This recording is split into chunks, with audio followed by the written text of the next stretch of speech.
I recently had the opportunity to speak to a group called CEO Netweavers, and the topic was the connection conundrum.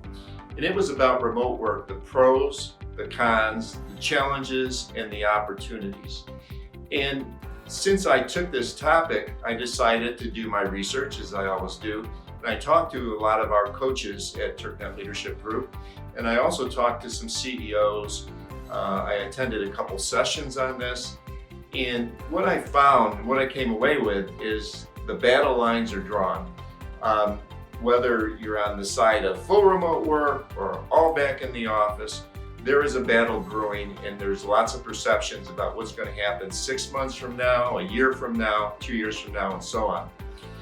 This is interesting. So Eric Schmidt, the past head of Google, says, good riddance to remote work. It's time to get people back in the office. Now, the past HR leader at Google said, this is like boiling a frog, with the implication that people are going to go back to work, they're not going to be happy, there's going to be a lot of pain and death.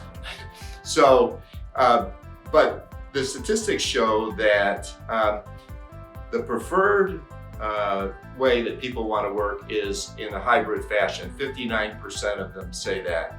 So there is a movement towards hybrid, and the people I talk to, it's like 2 days a week in the office, 3 days a week in the office, 2 days at home.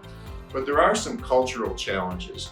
96% of executives who were surveyed in a Gallup poll said that people that work remotely are at a disadvantage. And I've heard a lot of that around culture. How do you get the culture together? Also, if you're next to the boss all day, every day, both in the office, who's going to get the promotion most likely? It's probably going to be that person in the office.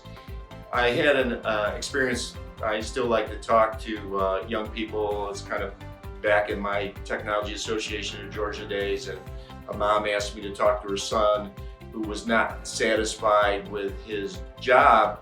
And the reason was he just graduated from a college in Georgia that you would all know.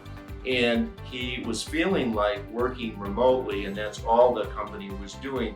He wasn't able to have mentors. He wasn't able to be able to connect with leadership. And he wasn't able to progress the way that he thought he could progress in terms of promotions and learning and so on and so forth. So it's not an easy issue. It's very complicated. I'd love to hear your thoughts about this for what it's worth.